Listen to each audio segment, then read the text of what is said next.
Good evening and welcome to another edition of that Millwall podcast. Friday night live.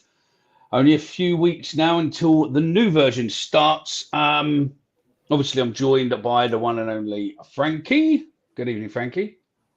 How you doing, mate? You all right? Yeah, not bad. I should be able to still talk to you and shut the door. Good start this, mate. Good start. You can still hear me. You can still hear me though, can't you? So yeah. Right, for you lads in the chat and ladesses and whoever in the chat, for some reason, if you are watching us via YouTube, YouTube has now introduced a feature which we're not charging you for it, unlike possibly some other shows.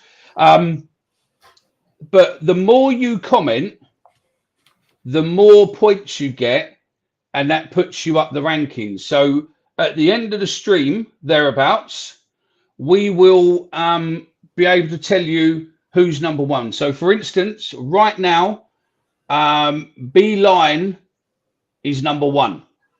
So, you've got top 1, 2, 3. So you'll have the top 3. We can see who else is in the charts, but that's basically how it's going to be. How it's going to be going forward. I am trying something new today. I am on a iPad, so if it's a bit hard with bringing show comments on and all that sort of stuff, and yeah, do forgive me. And we'll see. So see, look, it's going. Now Chris is number 1, so it will jump up and down throughout the day, throughout the comments. The more comments you comment, the better it is, and everything else. So yeah, Frankie. So how's your week been, fella? Very good, mate. Very good. Looking forward to starting the season. It's good. Yeah, good to have Millwall back in it. I'm interested in this table you've got with people commenting. What I really want to know is, in true Millwall fashion, who's going to finish 8th? Because that is Millwall's spot on it. That's first, it. I mean, first that matters to us for Millwall. Yeah, I mean, it lists currently. So I think that's how we should play it, right? So what we're looking for is you will have the ranking of 1, 2, and 3, but the winner will be the person who finishes in 8th place. How's that? We'll find a prize. I've got to post all these prizes out, to be fair. But currently in 8th place is Andrew Heavy. That is currently who is in 8th place. But just keep on commenting, because the more different people comment, you will knock him out of 8th place. And because you won't be able to see, because it doesn't give you the number, I think, on YouTube, no one's going to actually know who is in 8th place until the end. So, we'll go. So, exciting week this week. We've had a couple of games in Millwall. It's pre-season, so I think we're not going to be too judgmental on it. I've got a pint of Guinness tonight as well. Look, if Guinness would like to sponsor the show, get in touch. Yeah. Or the Devonshire, or there is anyone really. There is a pub in Bermondsey, down Bermondsey Street, where we'll have to go to when we're back at the Den. What does a wicked pint of Guinness, and it's only £5.50 a pint. Is it actually Guinness, or is it that Bermondsey Black or Bermondsey Dark, whatever it's called? No, it's Guinness, proper Guinness. Is it? Yeah, it's proper Guinness. It's an Irish pub as well, so it's proper Guinness. So yeah, nice. No, it's proper Guinness. So Frankie, I've given you enough clues, but you ain't done it. Make sure you press the like buttons too, by the way. Do you want to know what I did this week? Yes, mate. I shaved my head. This week. I shaved my head. So what a fucking waste of time that was, mate. I'm starting to get back into Millwall S now. Do you know what I mean? It's that feeling of Millwallness, isn't it, where you've got to start shaving your head. Working on an iPad is quite weird, especially when I first put it on, by the way, because iPad has this, right? It has an ultra wide camera, which makes me look like another Millwall YouTuber. No comment. No comment needed. I'm assuming you meant Omar, right? That was harsh. On who? So does Guinness help your hair growth? No, mate, not at all, not at all, not at all. And I've got a couple in the freezer, so I can't forget loads. So halfway through, I'll have to run off a bit. So this week, we were lucky enough to be invited to the fourth fan media interview, and depending whose channel you watched it on, I was there. So was Nick. And we stuck out the whole bit unedited and included other shows. And we interviewed Alex Neil. Oh, look, Jay's in the comments. Was he in the fucking comments and not on the show, mate? What are you playing at? He's going to beat it. He's in Portugal, isn't he, I think? They've got Wi-Fi in Portugal. What are you talking about? He's telling us not to analyse pre-season. Remember, you're not allowed. So, So your interview, mate. How did it go? Yeah, it's all right, mate. I've got the job. I'm starting as his. I'm starting as his third in charge. Dave Livermore's moving into the under-21, sort of looking after them, making them their breakfast and tea and stuff. And yeah, I'm just going to be. My first goal is I've got to give some coaching to Dynamo. So he's going to come under my wing, and I'm going to teach him how to be a good player. Oh, and also I've got to teach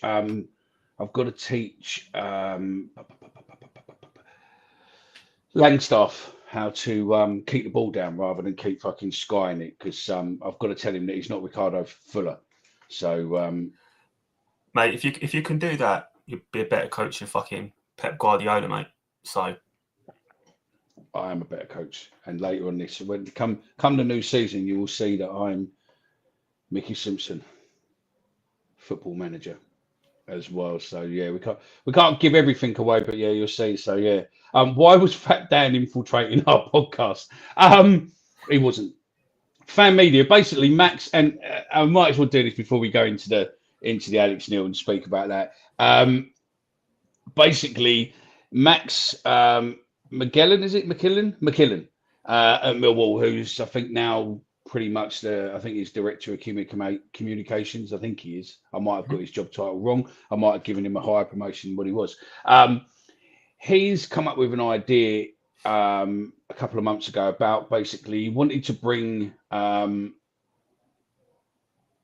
fan media closer into the club. Doesn't want to dictate to us, doesn't want to tell us what we can and can't do. Obviously, there are some bits where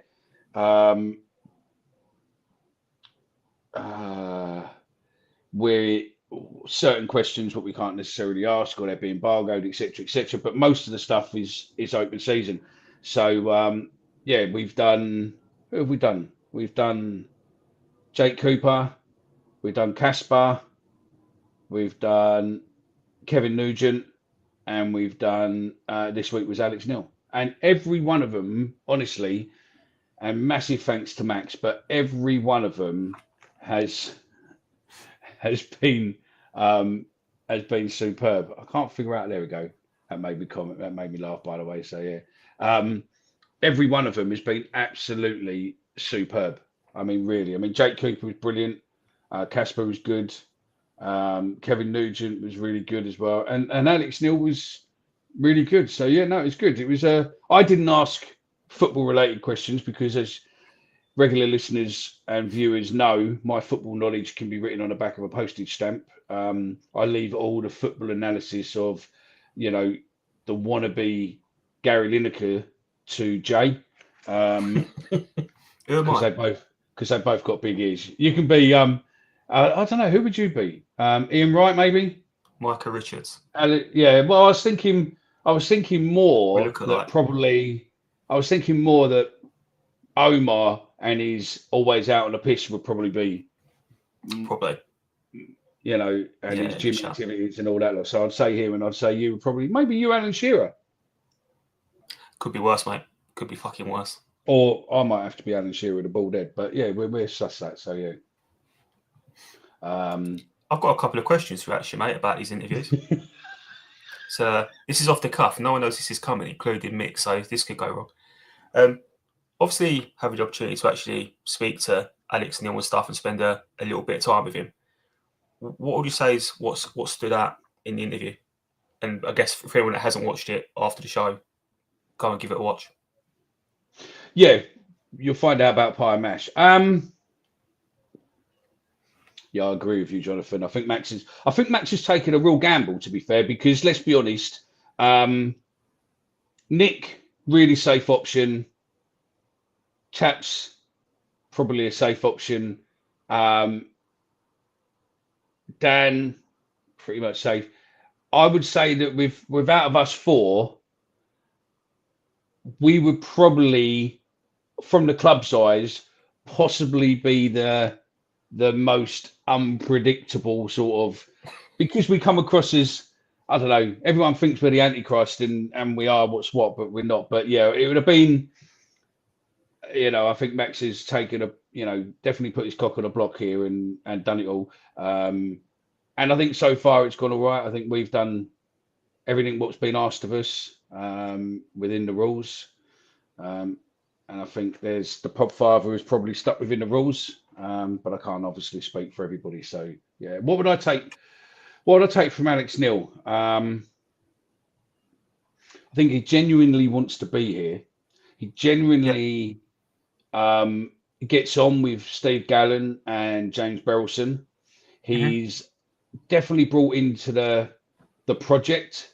I think that he sees this as long term, not short term. Doesn't see this as a year or 2 year. I think he sees this as a 3, maybe 5 year project. Yeah. He understands that players need to be sold for better players to come in. And I think that, I think he's just, I just think he was genuine. He was funny. I mean, for some reason, not our fault, the club's fault. They pressed the wrong button on mine and Fat Dan's part, but you didn't see. But when I sat there and asked him about pie and mash, he was like, he was laughing his head off, and obviously with the desert island thing again, he was laughing his head off. But I just thought he was genuine. Same as Cooper. Again, I asked Cooper non-football related questions as well and stuff. But again, I think they've all been very honest and very open, a lot less media sort of trained level. I mean, they probably are because obviously Max is there in the background. But I think as long as we treat it as what it is, and I'd like to use our platform to try and take it forward. So I'd like, I posted on Twitter the other day, and I'm happy to take any DMs or emails or anything.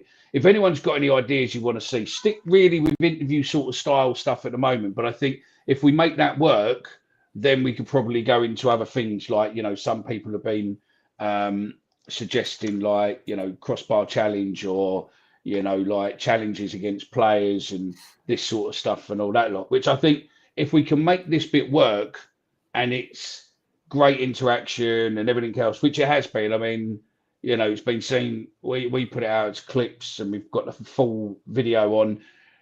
I also thought of putting the full video onto our TikTok and also onto Twitter purely because I felt not everyone's on YouTube and not everyone wants to click on YouTube or start an account on YouTube. There's a lot on Twitter. So I thought I'll post it on Twitter at least then if people want to see it, they can. Listen, if you want to clip any of it, as long as you're not making it look bad, but if you want to clip any of it and share it and everything else, then from our end, anything on our channels, you can remix, you can share and whatnot. Obviously, if you're hijacking it through an app or something and then putting it into something else, just make sure you give us credit or tag us where you post it, and then we'll just repost it. But other than that, we're not fussed with that. But no, I thought it was good. I thought it was. I mean, I don't know. I mean, anyone who's seen it in the comments. I mean, you've seen it. What do you think of it? Yeah, to be honest, mate, I probably echo what you said. I thought he was quite open, and he didn't speak in a guarded way where you're thinking he's trying to avoid committing to saying something or he's trying to be quite calculated. Right? He just come across really authentic, which I think as Millwall fans we probably all appreciate in a manager. And I thought he was. I thought he come across really well. He answered the questions that he understood, and The only downside is he hasn't had pie and mash yet, so something for No, him to but work on. we did offer. I did offer to pay for him and Max to go, and it weren't really about shouting, going, "Oh, I'm taking him to buy." Do you know what it was? It was more about the fact that I would love the opportunity just to sit there and tell my kids and go forward and go, "I bought Alex Millwall manager, his first pie and mash." That's it. I couldn't give a shit if it was videoed or anything else. I couldn't care less. It was just literally go, "Yeah, I've done that," and it'll be one of those little pub fact quizzes, mate, in fucking 20 years' time. So yeah. Yeah, but Alex Neil can tell his kids that he had his first pie and mash courtesy of ex-fan on the board, Mickey Simpson. You're right. You're So, right. You're right. You're right. You're right. One there, mate. No, you're right. I didn't think of it like that. I forgot that I'm more of a superstar than You're him. the draw. Yeah, you're the draw there, mate. That's it. Can you do me a favour? Can you grab me a Guinness out of the freezer? Second shelf. Thank you, please. Yeah, freezer. Yeah. So then, should we move on? If anyone has any questions on the interview or want to know anything else or anything else, I've got one more for you, mate. Go on then. So far you've done Caspar, Cooper,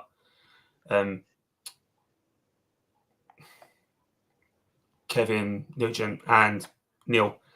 Out of 4, what was your favourite one, mate? What's been the best one so far?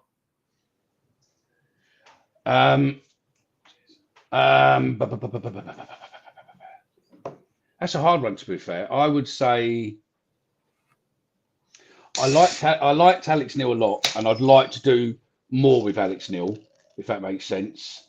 But I have to thank a pal of mine who runs a Reading podcast, who basically went to school with Jake Cooper, and he had some information about Jake Cooper that nobody would have known. And I managed to get that into the interview, that pretty much he got through to the schoolboy final, and he scored a goal in the semi-final, what got his school to the final, and all the school went there, and they played Man United in the final, and or there was a Man United scout there, and that Man United scout then phoned the Reading scout and said, "What are you doing? You've got a lad here from Reading who's unbelievable. You need to sign him now." And if that Man United scout weren't at that game and contacted a Reading guy, then Jake Cooper might not be here.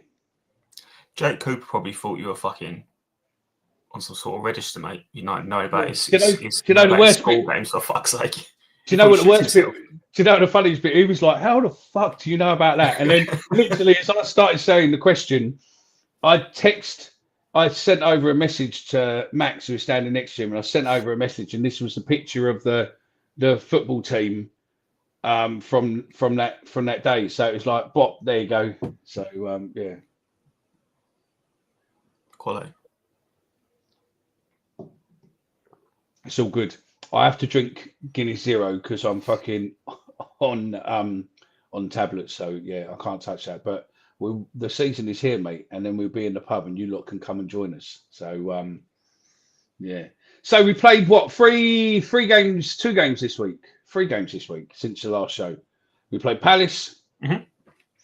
And again, congratulations to Palace for making it into the European Championship League. Is it Conference League? Well done.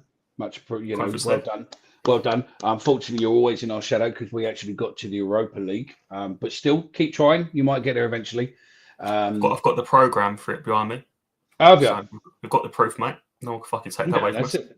That's it. I've got the programme somewhere, and I've probably got the tablet, but the ticket as well. So yeah. But yeah. So we played Palace. We lost. Is what it is. I think it was a testing game. It was a game really about Premiership. But to be fair, I think the biggest thing to take away from that game was, as much as you got to like Essay, he didn't look Premiership rated, did he?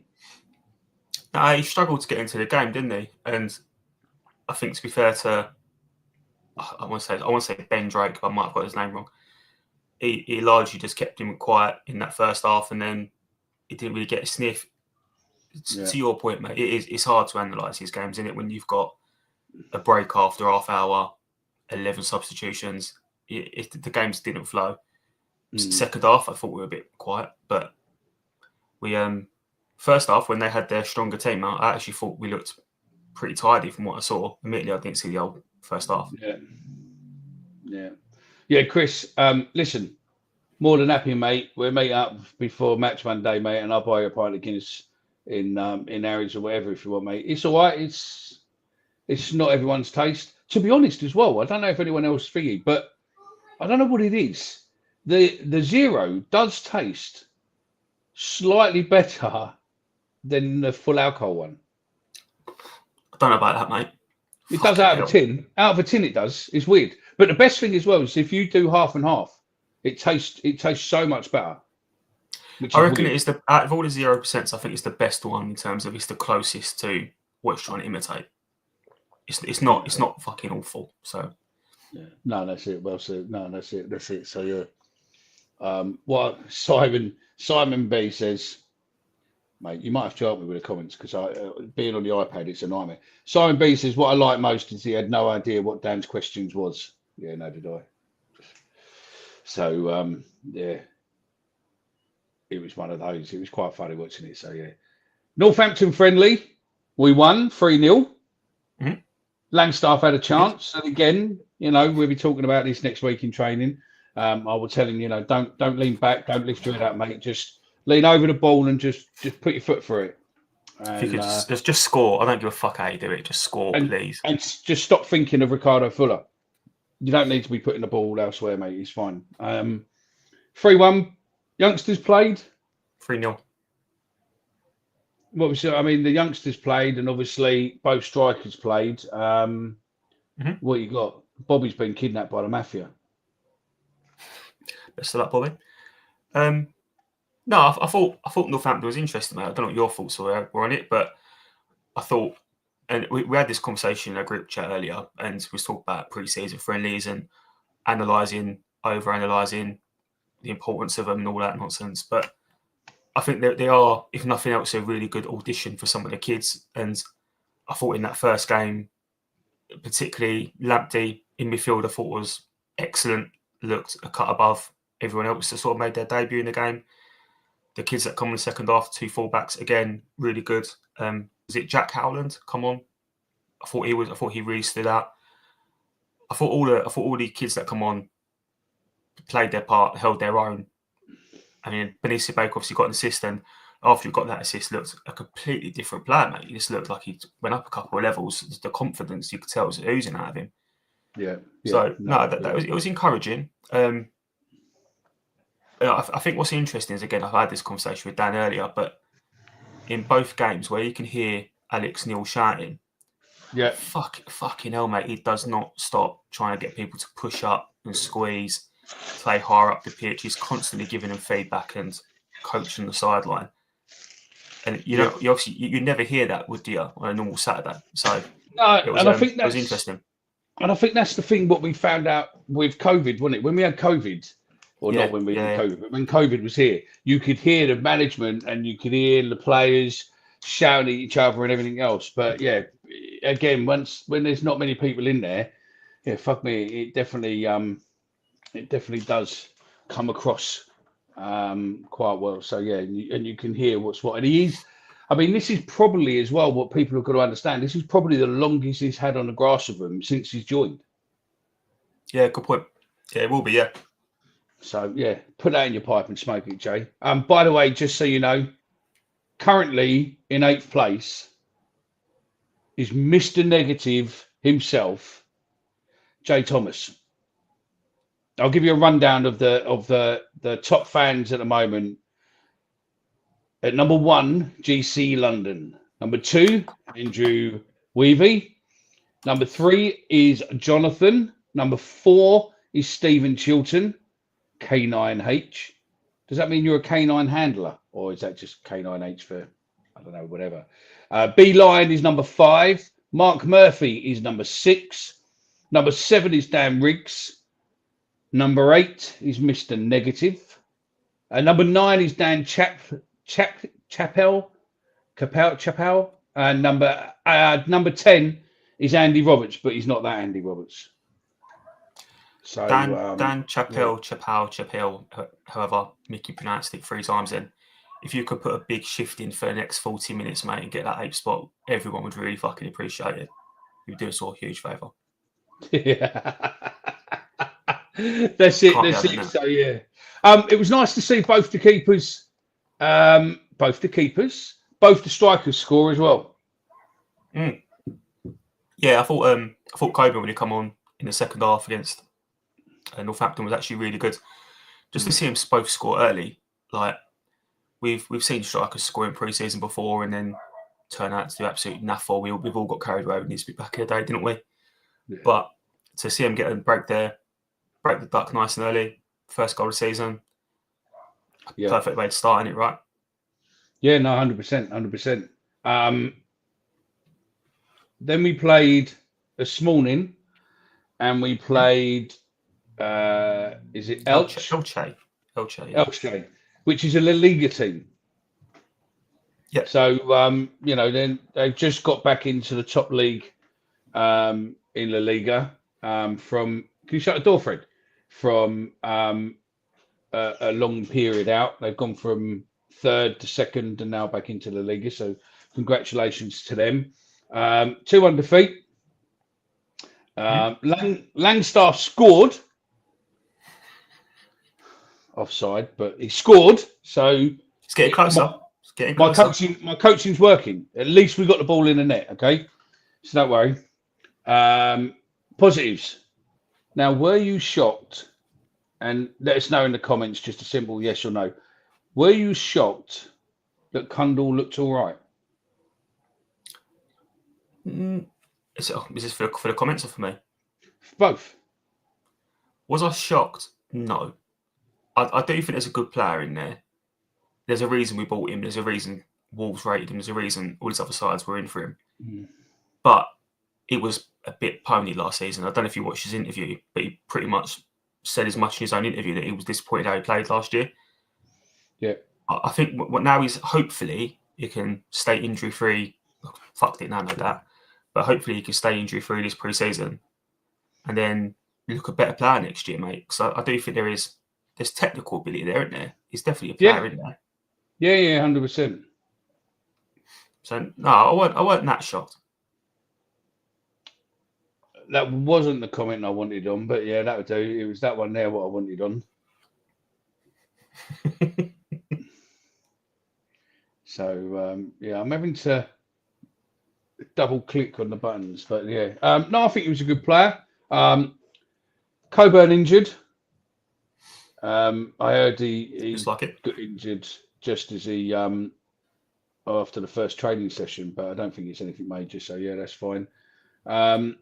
Well, he went off with a knee injury, didn't he? Oh, we got off now because he was injured. Yeah. I don't know about what you lot saw, but for me, it didn't look too clever, mate.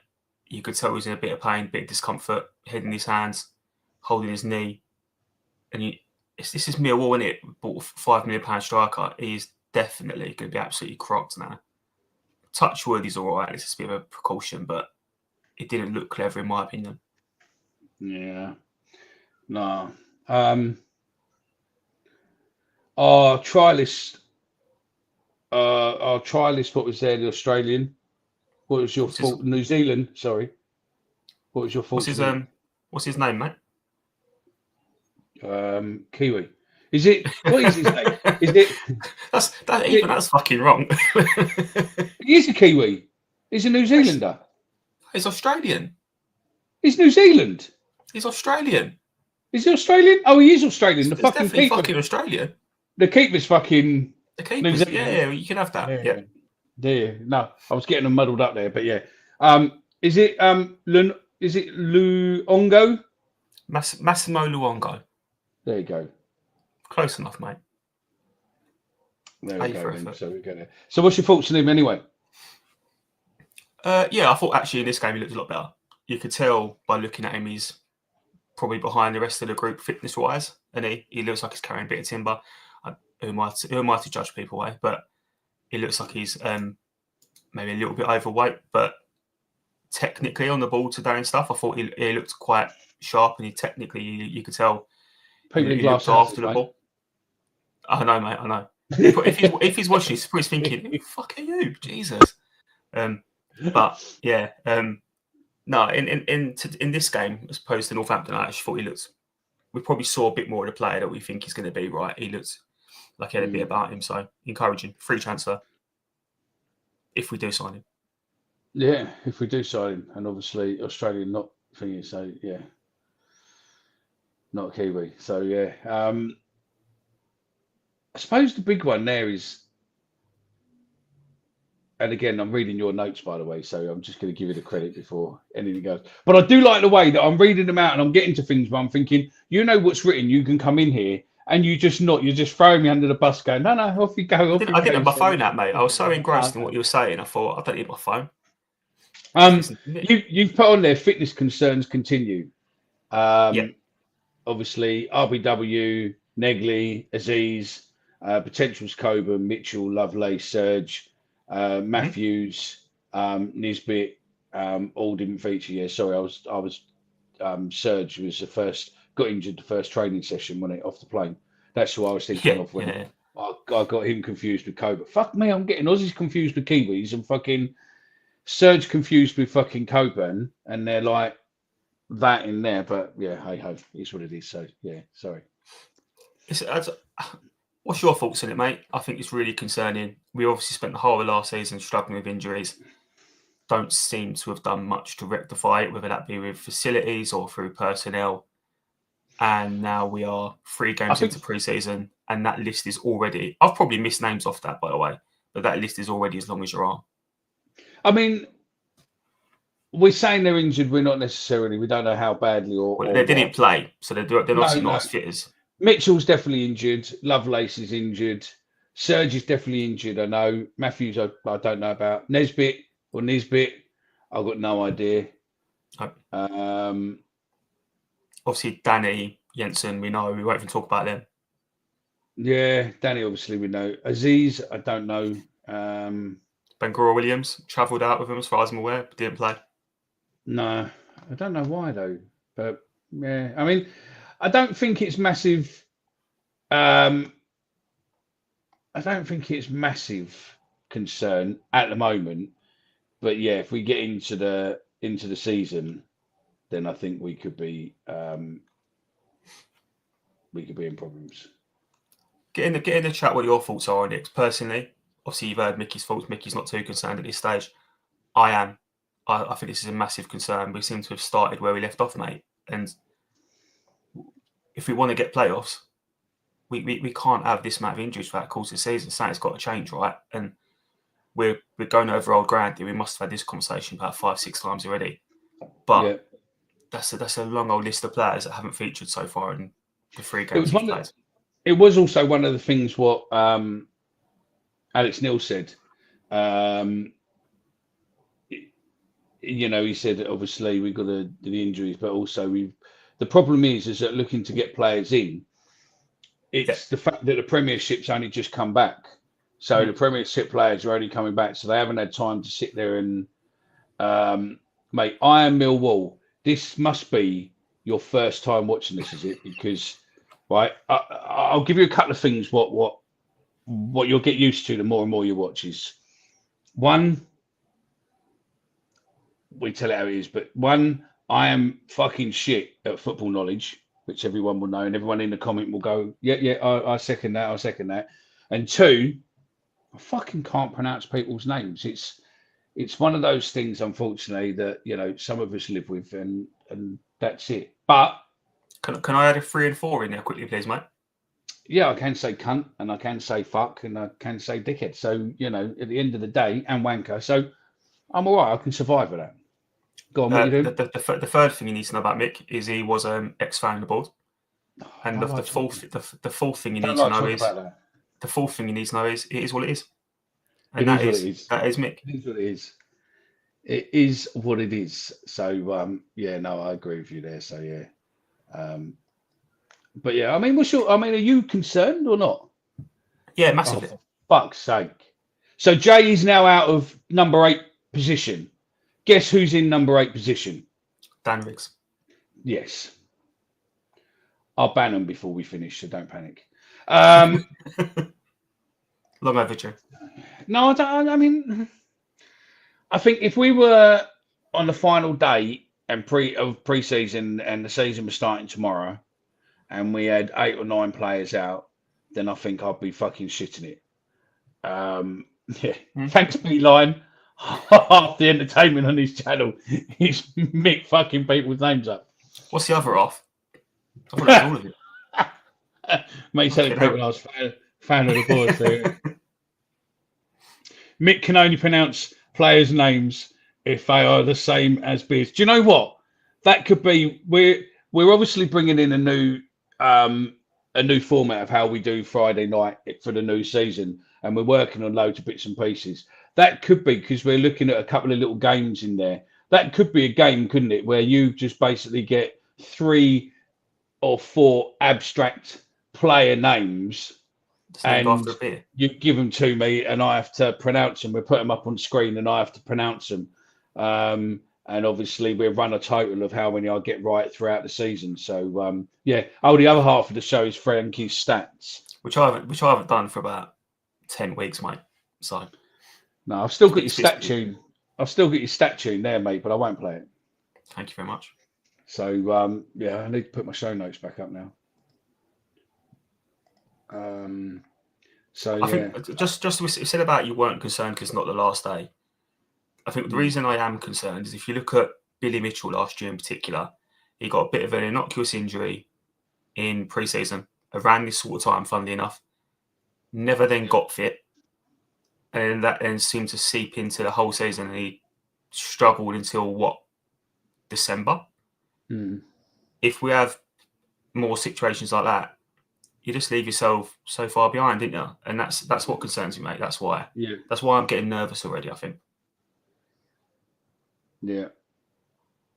Yeah. Oh, thanks, Mark. Yeah, fucking hell, that's a good point. I'll make Frankie talk on the subject in a minute and we go. So, what's people's thoughts on Massey? Because, I think Massey's got great potential. Completely agree, mate. I think whenever we've seen him, he looks really tired on the ball. Am I right thinking he come through Arsenal? I'm going to take that as a yes. I was looking at GC London. Is GC London your mate? No. I don't know, but I'm a massive fan of that comment. If you can pronounce that, mate, I'll buy you a pint.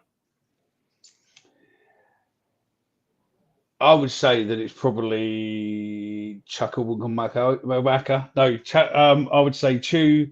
So it's going to be. I would say Chukwuemeka. Or Chukwuemeka. What is it? Chukwuemeka. Oh, okay. What is it? Chukwuemeka. Okay, so pretty much what I said. Yeah, he was in that ballpark. Yeah, that's it. That's it. So, sure. No, that's it. So, I don't know if he did or not. Messi started off at the Vermin. Oh, Dan Riggs said he started off at the Vermin. Yeah. I seem to have it made he played for Arsenal at one point. I might have made that up, but you can tell the way he plays the ball. He's had a good education. A bit like your stats. I can hear you. I'm just going to go get the other one out of the freezer before it fucking goes bang. So I can hear you, but go on, Frankie. Talk about Messi. Or talk about the other youngsters. I feel like we've covered all the youngsters, right? I think Massey's an interesting one. I've seen a couple of you mention him in the chat. Can you still quite a few times? We can, mate. Okay, cool. A few of you have mentioned him in the chat, and he obviously took his opportunity last pre-season actually and really shone. Unfortunately, that then didn't transpire into game time in the first team. For me, he needs a loan this year. Either him or Kelly's got to go out on loan and actually see some first team football and be a little bit exposed. That's another name we missed off our list of injuries, by the way. Dan Kelly, I've forgotten that. Yeah. So, but I think he's primed for a loan, mate, and I think he could do a really good job at even at non-league level. I know it seems like a bit of a drop, but the standard of non-league is so high now. I think he's like 18 still for a kid that young. It was such a good education. Yeah. Whoa, fucking hell. Should pay attention there, shouldn't I? Go on. I've just tipped Guinness all over my fucking table. Nice. No, not really. If the stream drops, it's because he's broke his laptop or his iPad. But no, I mean, I think Kelly will eventually get a place. But it's when will he get the place? And also, will he get injury and will he just start playing more in the under-21s in the first team? Because the problem is that the less time he gets playing and the more we start getting into the real momentum, he's just not going to get into the first team. I think his chance is to show himself during pre-season. And if he's not here to show himself in pre-season, I think, unfortunately, it's going to create a slippery slope that he might not be able to get back from unless it's down to injury. I think, in all honesty, mate, I think maybe I'm being a bit harsh. Tell me if you think I am. I don't think he's going to get that long. I think if he doesn't get it sorted this pre-season and start to really command a place in the team, yeah, I can genuinely see a world where he does just turn into a bit of a forgotten man and eventually goes somewhere else. We send him out on loan somewhere, and he disappears in free. Can anyone name another player who's played for us who become the forgotten man? The only one what jumps to mind for me was possibly Cherno Zampa. Yeah. Because he was. I mean, we've done an interview with him. Again, that's another one what I put out on our post on a community post where I've gone through a load of videos and I found loads of old videos we did, interviews we did with Marv Williams, Cherno, Alex Ray, and a load of old players and whatnot. And I've managed to find a lot of them on old hard drives. So I'm thinking about, because when we first started, we used to do interviews on record, like the lives, but we'd only then put them out as podcasts. So on YouTube, but as podcast. So some of these videos haven't seen. So I'm thinking that some of them we'd do. I mean, Cherno was a great interview. So was Marvin Williams. Marvin Williams was a forgotten man. Interview. What a player he was, Jesus. Well, we talked. I was watching it the other day. Us to go Plymouth. He did, but he also scored in the FA Cup against Everton. Yeah. That was his first goal. There was a comment from, I don't know if you can see it, Mick. I can't pull the comments up. From Steve Chilton about the takeover rumours. As far as I'm aware, they've all gone. Yeah, they've all gone very quiet. Yeah, we've heard nothing since that all kicked off. So no, they've all, as far as I'm led to believe, they've all gone quiet. So yeah, hopefully they got bored. Yeah, hopefully. So yeah, but no, Cherno was definitely one. Football Manager. He was rumoured to be going to Liverpool and whatnot, when then he didn't. But yeah, Marvin Williams, Marvin Elliott after that. Marvin Elliott as well. Marvin Elliott had a decent little career in the Championship for Bristol City. I mean, when he retired, Bristol City fans loved him. There's been quite a few in there. I think someone said earlier about like Sid Nelson, Kevin Braniff, Tyler Burry. Yeah, I mean, there's one person I'd love to interview, but I wouldn't at the same point. I'd love to interview him just because he did a lot of things when he was here, and I'd like to know his thoughts. But also because a lot of senior players, really talk about him, that his football knowledge and his this and that is really fucking cracking. But it's Ian Holloway. So, yeah, that would be the bit with it. So, yeah. I don't know if you've ever read... I'm not going to mention who, but yeah, I heard that rumour as well, and some other rumours, so yeah. I don't know if you've ever read Alan Dunn's book, but he talks a lot about Holloway and that. He's actually quite positive. It's an interesting read if anyone hasn't read it. But it'd be a good interview, but I just sort of... The cunt nearly got me fucking killed when he decided to take it off the coach and someone threw a Magnus bottle at him and missed him and nearly hit me, so yeah. That was when I was found on the board, so yeah. He hasn't been able to pronounce his name since. No. John Daddy, yeah, fucking hell. Darius Henderson. Ali Facini is a great shout. Do you remember a kid we got on loan from Juventus called Fofana? And this is a fantastic segue into our next topic, by the way. It was absolutely fucking rapid, but he was shite. I've just seen what the next point. You harsh bastard.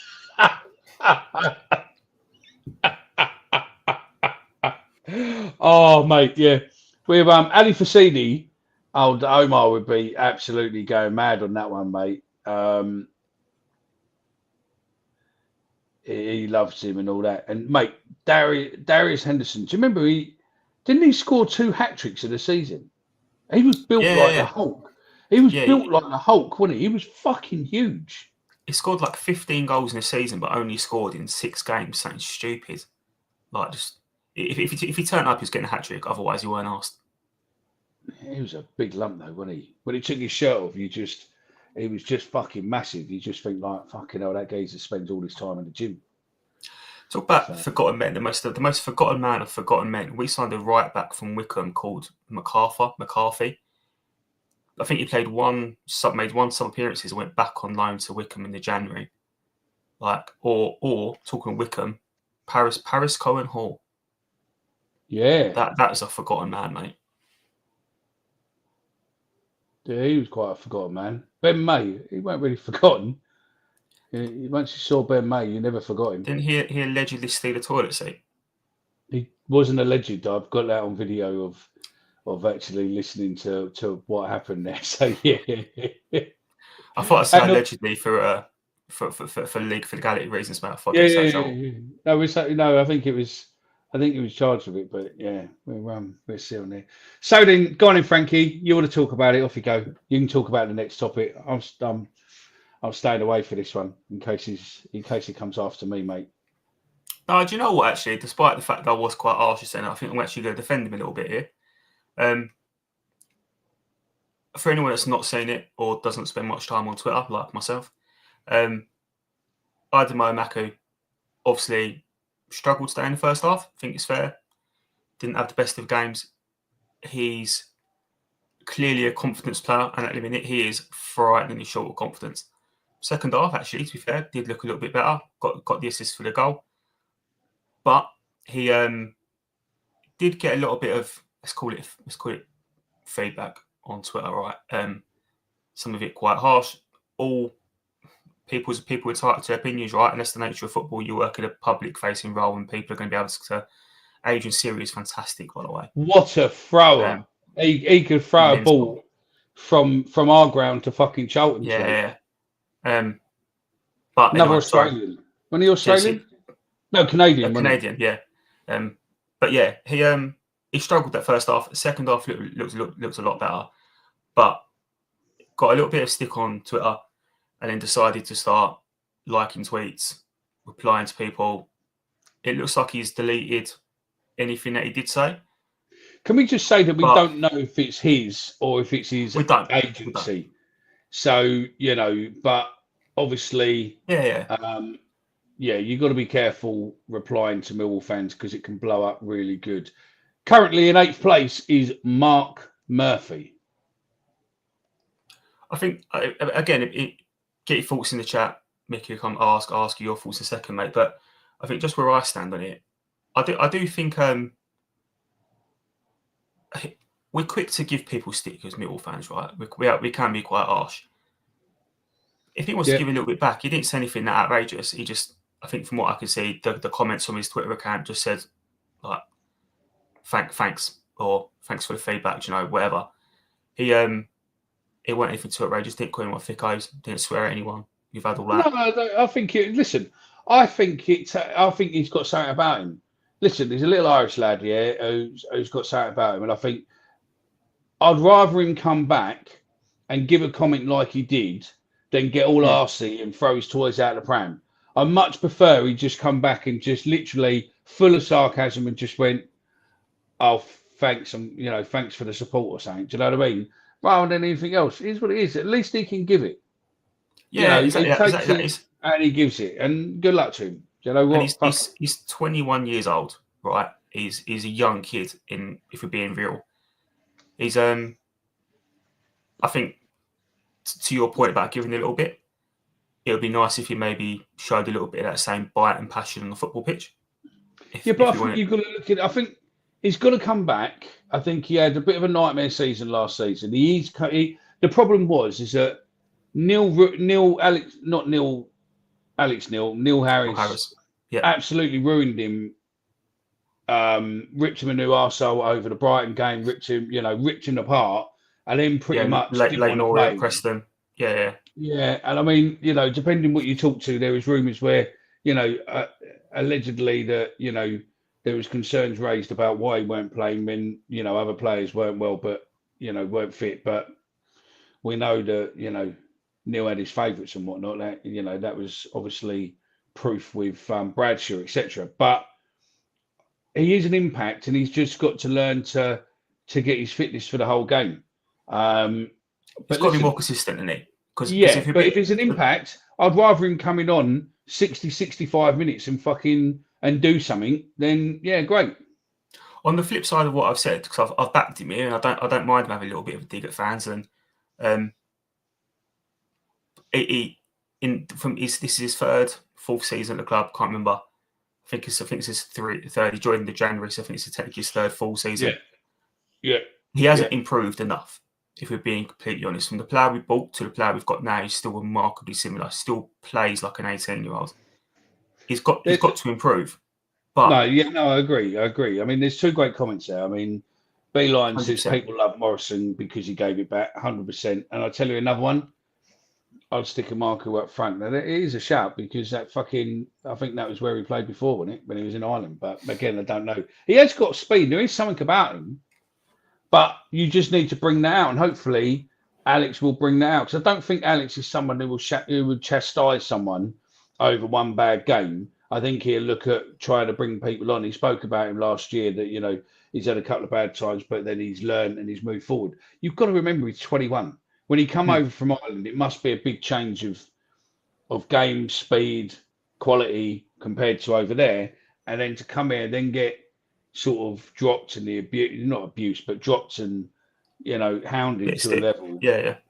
But there is something about him, because I'm not gonna wear him on here, but there are things what I've heard about him, where he has fronted stuff where he thinks he's been a bit hard done by and stuff. So good luck to the lad. At the end of the day, mate, he's obviously wants something in it. So yeah, good luck to him.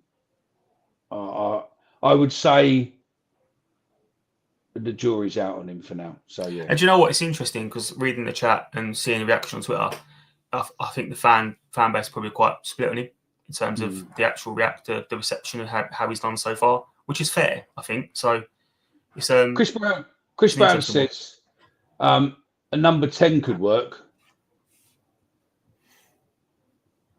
Potentially. I think he'd find it hard to play in that area of the pitch where it's quite compact and there's a lot of people around him. But I think I'm with the people that said I'd like to. Well, do you know what? Actually, fuck that. I think part of his problem is he's played every position. Just stick him out on the left, stick him out there consistently, give him game time, and let him sink or swim. I don't think the whole moving him up top, out right in the 10. He played centre midfield one game against Burnley, for Christ's sake. Like, let's just give him a position and we'll go there. But I thought it was interesting, mate. He's obviously struggled since he's been here, and he's now. It feels like a make or break couple of months for Maku for me. Yeah, I mean, Christian Robertson says Maku hasn't kicked on. There's players far better than him. He may need to step down in the division, rebuild his confidence, and develop his career and come back. Beeline says he's got potential. However, the gaffer can get the best out of him. Probably his last chance this season. I agree. Lions TV, he ain't no midfielder. I'd rather see Maku get a loan before we get rid, just to be sure. I think you're right. I mean, he could literally be our Solskjaer, couldn't he? The player what changes the games. Yeah, it's an interesting one, isn't it? Because it seems to be a bit of a dirty word, impact player. And I'd rather have someone that can come off the bench and do something. Again, no disrespect. I'd rather have a Maku on the bench that can come on and do something than Watmore is going to come on and do absolutely jack shit. So I'd rather that. But the only person that should be fussed about him being an impact player is a Maku. He shouldn't want that for himself. Yeah. I mean, Tian Line says stick a Maku on the right, make him go outside players rather than cut in. Season-long loan for a Maku for me. I think SA going didn't do him no favours either. They seemed close. Deb says, what position is a number 10 then? You need to watch the Woke Nonsense show because we talk all about... I think we're being called out, mate, for contradicting ourselves. For what? I think we're being called out for contradicting ourselves, mate, calling number 10 utter Woke Nonsense, and we've both said it about 15 times. Yeah, but we didn't actually suggest it. It was in the comment. We were only reading out a comment. So so you can explain then what is a number 10. What position would you class as a number 10? Goalkeeper? No, centre attacking midfielder, mate. Just in front of sorry, just behind the strikers, but not a midfielder. A bit more forward than midfielder. Yeah, I've got you. So here's one for you then. Watmore or a Maku? You had to have one of them. Who would you have? It's not even close, mate. A Maku of Dalawik. Yeah, there you go. In the comments, get them in the comments saying who would you have? I want you to put a Maku or Watmore. You're only allowed one player. Who would you have? So yeah, go. Anytime today. Dan Riggs, centre attacking midfielder. There we go. That's what Cam, isn't it? Yeah, there we go.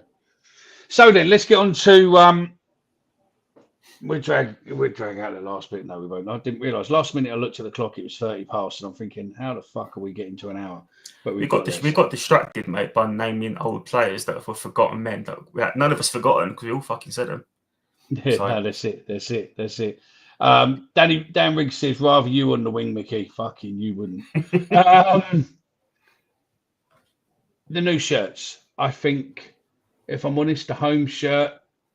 I think the only great bit about the home shirt was the amount of people who lost their shit out of buying a £99 box with a shirt in and loads of extra stuff in it, which I think is limited edition. And at the end of the day, it's there. But we called it. No, Mark, the beer's out of the fridge, so the freezer now. So yeah, it's fine.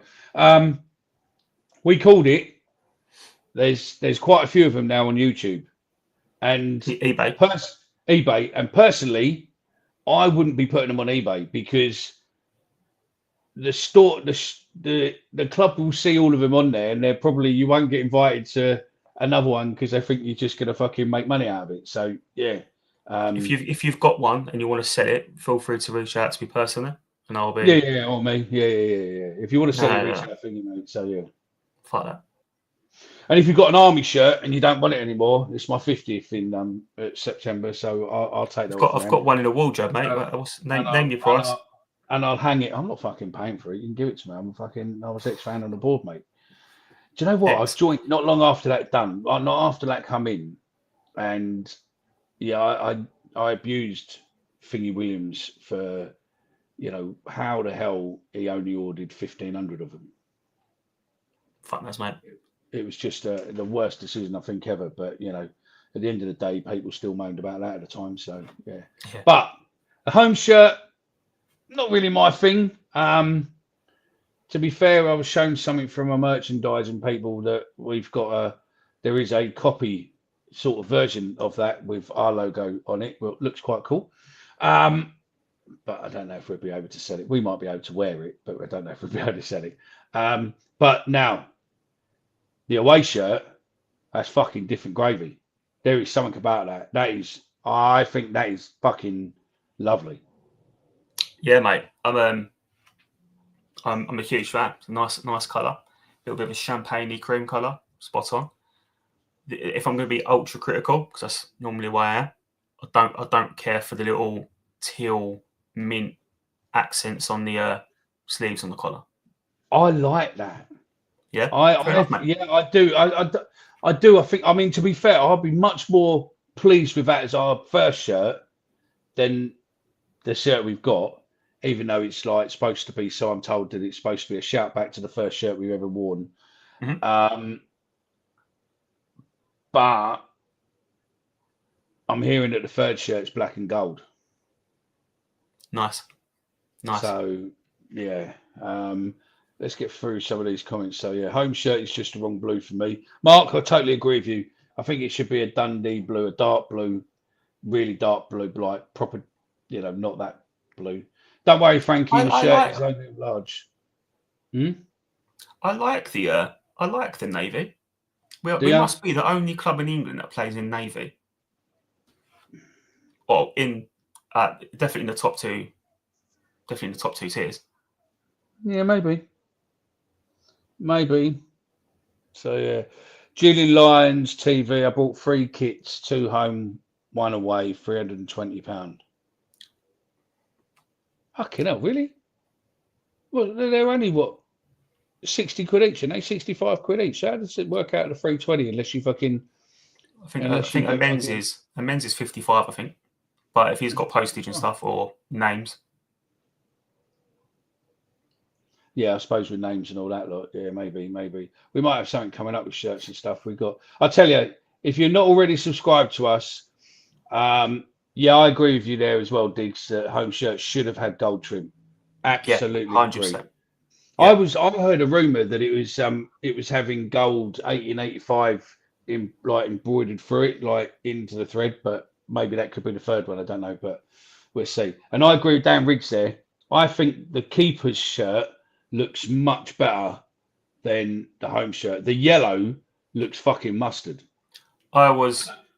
Please. But I didn't mean it like that. I didn't mean that pun, but it does look fucking lovely. Is that the sort of laser humour we've resorted to on the show now, mate? Yeah. Colour jokes. He had Ivanovic on him, so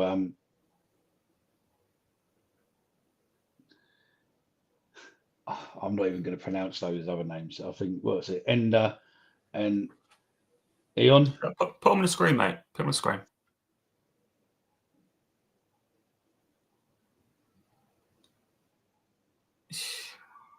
That's Irish, isn't it? Oh, he's taking the piss. Is the last one Ewan? Something like that. We'll go there. So yeah, Mick, what colour is the third kit? I don't know, and it's been really hard this year that there seems to. You just said it was black, didn't you? You said it was black and gold. No. I said I've heard a rumor that it's black and gold, but what I'm saying is normally I can find the shirts. I normally get sent pictures of the shirts, and then I normally get a concept shirt designer to do a mock-up of them, and then we post them. But I haven't got anything. This year. So yeah. Yeah. I'm with you, though, mate. I thought the yellow kit was spot on. I was hoping that would be the away or third kit. To be honest with you, really nice. Get the new Millwall shirt if on DH Gate, 15 quid each. Yeah. DH Gate, I don't know how they managed to do it. Steve Chilton, it's not a jam factory. Never been a jam factory. Talk like that, we get you banned. It's not a jam factory. Someone in Millwall, Andy Ambler, and other people put the fucking sign over at East London, which is fucking wrong, and it will get changed.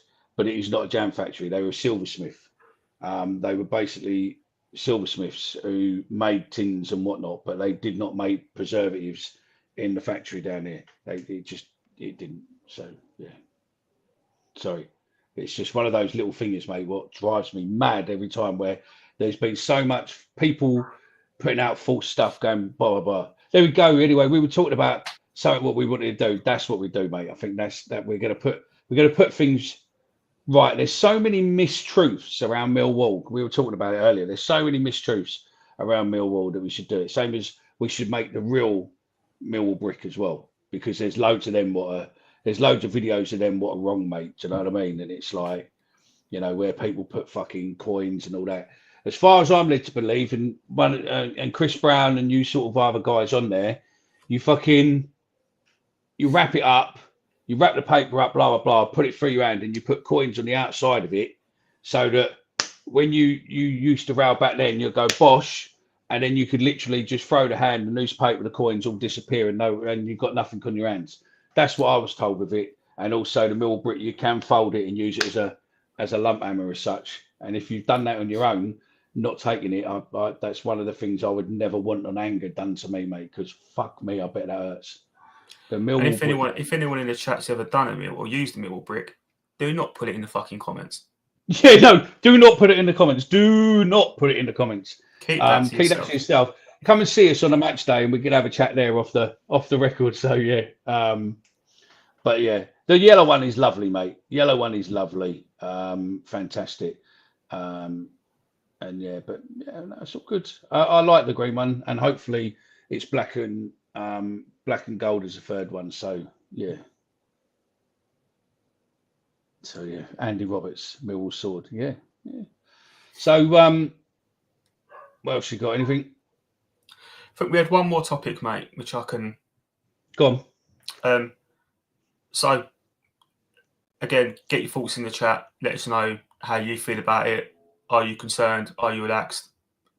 And Mickey will come to you in a second. But season starts in 3 weeks tomorrow. Yeah. The transfer window ends in 7 weeks on the Monday after. Yeah. How concerned? I will come back to you in a minute, Junior Lion. So I'll come back to you in a minute and I'll answer that for you because that's the second time you put it in now. How concerned are you by the lack of business so far this window? How much there still is to do by the squad? My gut feeling on this, I think we're a little bit behind the curve. I think we're. See, I don't think we are. I think with 3 weeks to go, mate. 3 weeks to go. We've got one keeper. Steve, no, I won't ban you, mate. I think the problem is the UEFA Club Championship and whatnot is that a lot of the Prem clubs have come back late. So a lot of the Prem clubs and whatnot have come back late, and the problem is as well with all these transfer windows, especially the summer one, is that if you come in too early, you're going to be paying too much. So you've got to do for Dross. You know, realistically, do you want to pay 2, 3, 4 million for a player? What ain't going to be thingy? But I would look at leave it a little while and go. I mean, I think last summer we did the same. We didn't really do a lot, and then the last couple of weeks it kicked in and we suddenly went mad. So I have faith. I have faith that we're probably look at 2 and 3. My biggest fear, and 2 or 3 is not enough, mate. 2 or 3 is not enough. I think we'll have more, but 2 or 3 good players. I mean, but don't forget we've got a lot of youth and we've got some others. So I think there are probably a couple around, but I think we'd go there. But I'll go with fuck's sake, this iPad thing. I'll go with Mark. My fear is will Tango go? Ivanovic, I don't necessarily think. Nah, it's going nowhere, mate. Maybe Europe, but I think realistically, we've got 2-3 years left on his contract. We paid 2.5 million, I think thereabouts. I think we hold all the cards. So unless someone come in with a real ridiculous offer of close to 20 million, which I think then if they did, then I would take it because in football you don't know, one injury, one misplaced tackle. So if someone come in with best part of 20 million, I would probably bite their hand off for it and go, right, there we go, and go, right, there's 10 million for that one. There's 10 million for the transfer kitty. Now let's go out and fucking get some players. Tango is a little bit different because realistically as well, look at Cooper. Cooper's not getting any longer.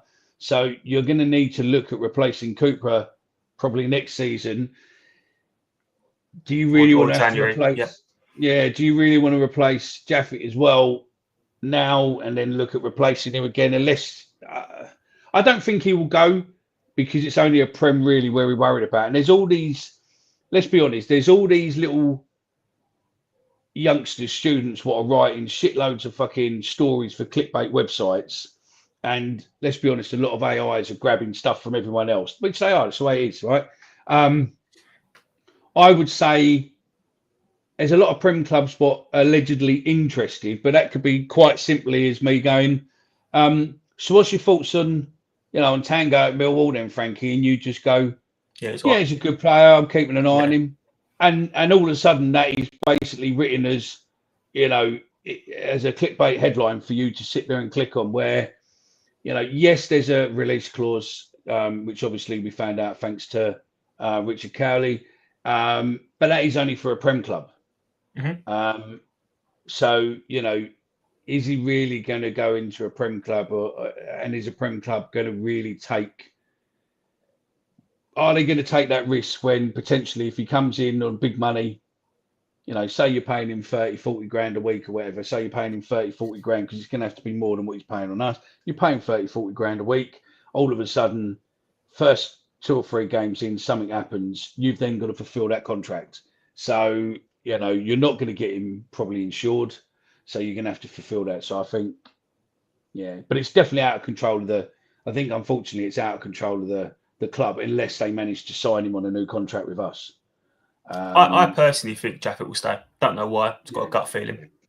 Yeah, no, I think you're probably right. So, yeah. I think you made a point earlier, mate, about you think we will do more business. I think I agree. I think we will do more. I think we'll see a handful come in. It could be 3, could be 5, whatever.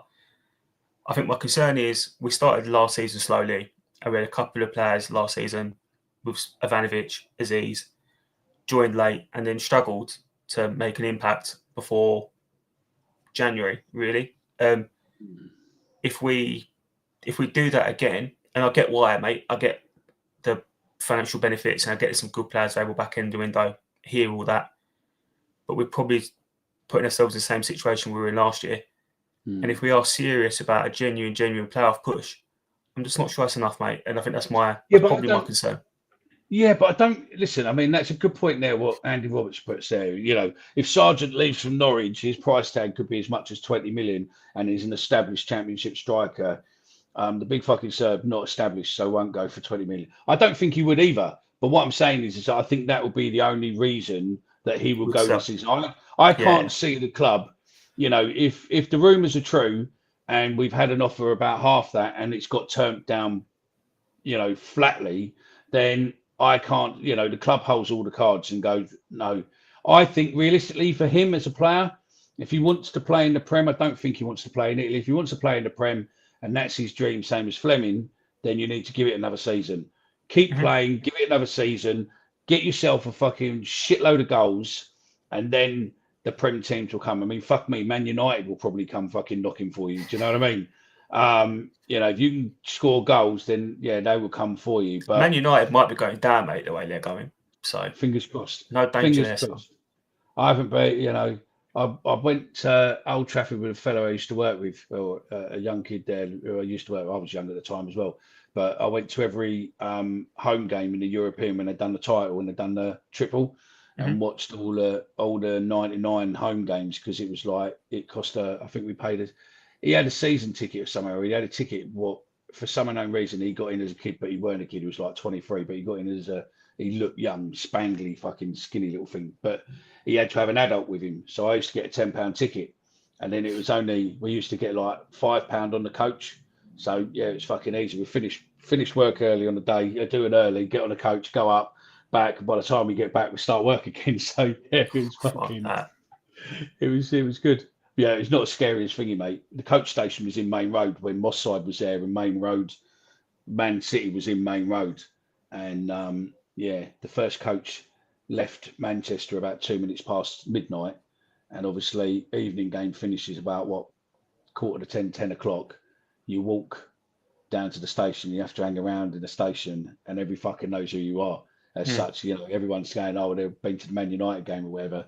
So you're open target. Luckily, nothing ever kicked off. But fuck me, some of the idiots what went, mate, were in full colours and everything, scarves, fucking flags, fucking everything. You're sitting there going, fucking hell. So yeah. But to answer the question there about squad registration, you can have 25 senior pros but it gets complicated around, like, if they've been trained at the club between the ages of 15 and 21, they don't count towards that 25. You don't need to register them and shit like that. It can be quite complicated, but basic rules, you don't need to register. You can register 25 players. three of them have to be goalkeepers, I think. Yeah. Billy Smith, no, mate. It was at the time when all the top players were in Man United, when Man United was on form, and it was an opportunity because, like Barcelona and all Real Madrid and all of that, AC Milan or whatever it was, all of that was there at the time. So, it was class, mate. So, seeing Beckham in his prime and all that lot, mate, all the class of 92 and all that. It was football at the time. To get back on track though, mate, you're not concerned about the window at all so far then? No, but I wasn't last year either though, and it come right. So enough, I think I'm all right. I think it's all right, and it will go from there. I'm not Chelsea either, mate. So yeah, Andy Herbert, never wear colours, mate. So yeah, but we are selling more shirts this year. Don't know why. People like Junior Lions TV. I need to know why you called yourself Junior Lions, by the way, because Junior Lions is Millwall and Junior Lions TV is pink on someone. Do you have a channel? Is that what you do it for? Or have you got something to do with the channel? But yeah, anyway, go back to where the question actually what you asked earlier before you asked it again. Where do you sit, Frankie? I've recently moved. I sit in West Upper, block 5 now. I like sitting centre point, and I blag hospitality and sit in the centre or where the halfway line is in the comfy seats. But normally I'm sitting next to what do you call it? I was season ticket in South Block, lower 35, I think it is. Dan will tell me. I think it's 35 or 37. Might be 38 actually, where what's his name? Where Omar sits. So yeah, but I don't use it all the time. So yeah, it's a mad one. That's a topic for another show. But yeah, it's yeah. But I don't like sitting behind the halfway line. One, Dan Riggs is too close to me and Jay, and two, it's like an auditioned place for Jeremy Kyle. The only thing that annoys me where I used to sit block 3 and I recently moved this year because I kept getting told off for swearing and stuff. So in the old man stand. So did you see our amazing striker Langstaff smash the ball over the bar in the 2 games? I think Kevin, listen, you leave me alone. I know you're in Canada, right? And I'm not going to call it on because it's a long way. And you guys all eat maple syrup straight from the tree, so it's a different thing to you lot over there, and it's freezing, and you wear t-shirts and shorts. But you leave Langstaff alone, all right? He's coming strong. If you watched the beginning of the show, if you missed it, you understand why I'm his new coach. So yeah, we'll get there. So yeah, West Upper freezing in the winter. East Stand, ain't that the truth, mate? Fucking hell. Dockers is a nightmare. I've been over there a couple of times with people over the years, and the sun just does you in there, mate. I don't know how people can sit there next to the kids' block. I don't know how you can sit there, mate. It's absolutely thingy, but yeah, I'm looking forward to the new hospitality area. The pricing, looks really good.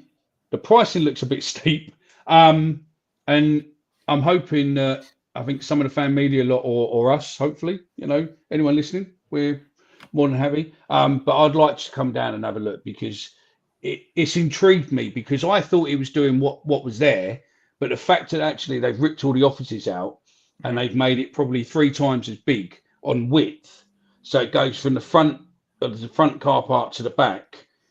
I think it's going to be I don't know. I can't get it in my head. It'll be an interesting thing to look at. It's Coldblow Lane, Block 10. If you sit Coldblow Lane, Block 10, and you sit up towards the top line toward, then you must know Big Rich. And Big Rich is the guy who's photographed from, I think, Cardiff or Wembley, where he's got the Millwall blue and all that on there. And he took me because I moved up to London.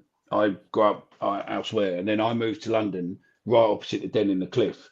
And Big Rich used to live next to me. And then Big Rich took me to my first game, I think 98, 99. I think it was Man City actually at the time. But that was at the time where... How many fucking Manchester games you've been to, mate? No, Man City at our place. What's happened to this show? It's turned into Mickey's story hour. You just get loads of short stories, mate. Fuck is this? So yeah, nice little thingy. Right. Oh yeah, no, Kevin, you were from Catford, but you're now in thingy. Anything else? What needs to be done? So would hate to sit below Dan. To be fair, he sits in a box now, doesn't he? But yeah, if you haven't checked it out, have a look at the new hospitality the club's done. The concept pictures look spot on. And if the club are watching and they'd like to get me and Mickey down for a day to sample some of the Guinness, be well up for it, mate.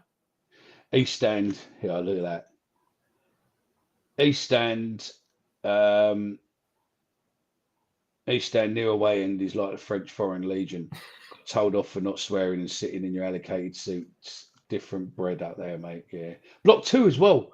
Block 1 is where Nick Acton sits. So yeah. Anyone here? Yeah, that's a good point. Where does Danny Baker sit? He used to sit.